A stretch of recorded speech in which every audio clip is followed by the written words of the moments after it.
Welcome to Northwest Adventure Rentals. This video will help give you a better understanding of the electrical systems in your rental unit.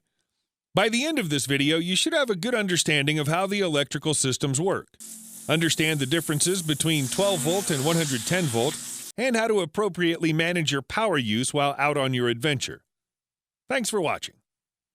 The RV you're renting has two onboard electrical systems, a 110 volt system like a house, and a 12-volt system like a car. These two systems work together to power all the electrical components of the RV. The 12-volt system uses automotive-style batteries to provide short-term power for basic systems when your RV is not plugged into a 110-volt supply at a campsite. The 110-volt system only works if you're plugged in at a campsite or if the onboard generator is running.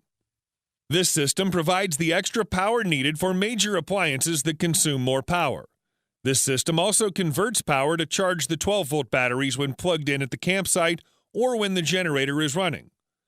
When understood and used properly, these two systems will keep everything running smoothly and help to ensure an enjoyable vacation.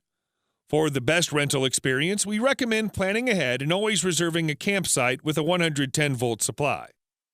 The batteries that power the 12-volt system have a limited capacity, and the more you use it, the faster it will drain. If you're plugged into a 110-volt supply, then the batteries will always stay charged.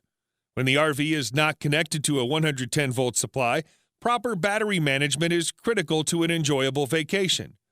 Dead 12-volt batteries can cause failure in systems like the refrigerator, furnace, leveling system, propane and carbon monoxide detectors, lights, slide-outs, awning, water pump, and more. Therefore, it's important to know the state of your batteries and to keep the 12-volt system charged as much as possible. To check the battery levels, use the monitor panel located inside your RV, like this. If the batteries are getting low, you can charge them by plugging the RV into a 110-volt outlet or by running the generator. The batteries also charge while you're driving the RV. It's important to ensure the batteries are charged before you go to bed at night. The reason for this is because you don't want the fridge, furnace, or propane leak detectors to stop working in the middle of the night. Please also note that the fan for the furnace is the largest consumer of 12-volt power, so on a cold winter night, this may drain the battery more quickly than normal. In addition, using too many lights in the evening can also drain the batteries. If you do not have a campsite with a 110-volt supply, we highly recommend bringing along a portable generator. Even a small one will help keep the batteries charged and make your trip more enjoyable. Unlike the 12-volt system, the 110-volt system will not work without an outside power supply.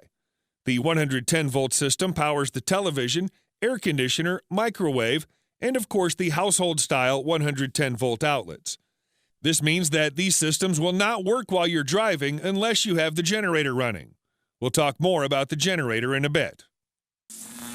The 110-volt system on your RV requires 50 amps and has a plug that looks like this. So you'll want to be sure to get a campsite that has a 50-amp 110-volt supply.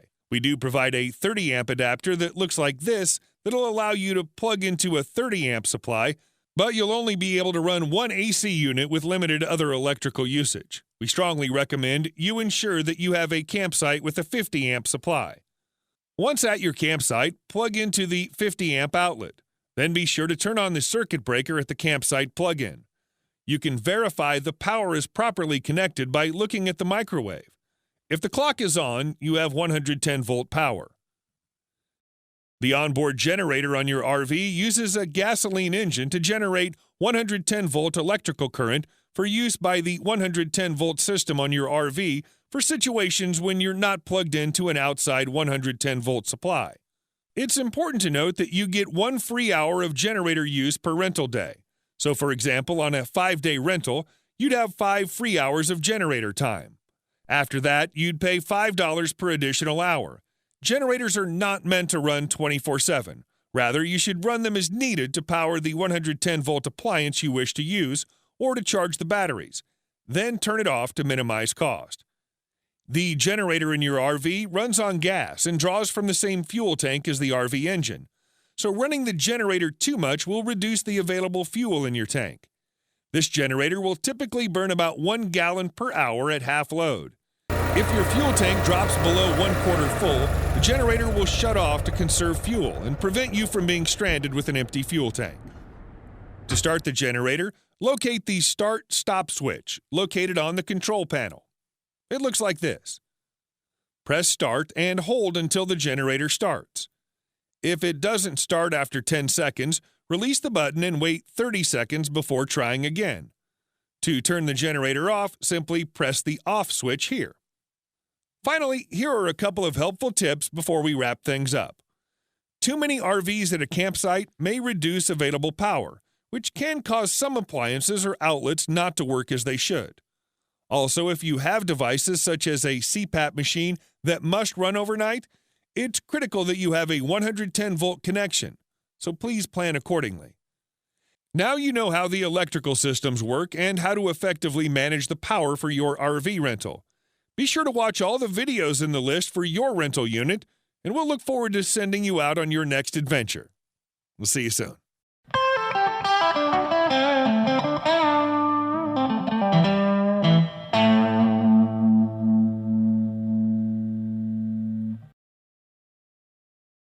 Have more questions? We're here for you. Give us a call at 1-855-745-9816.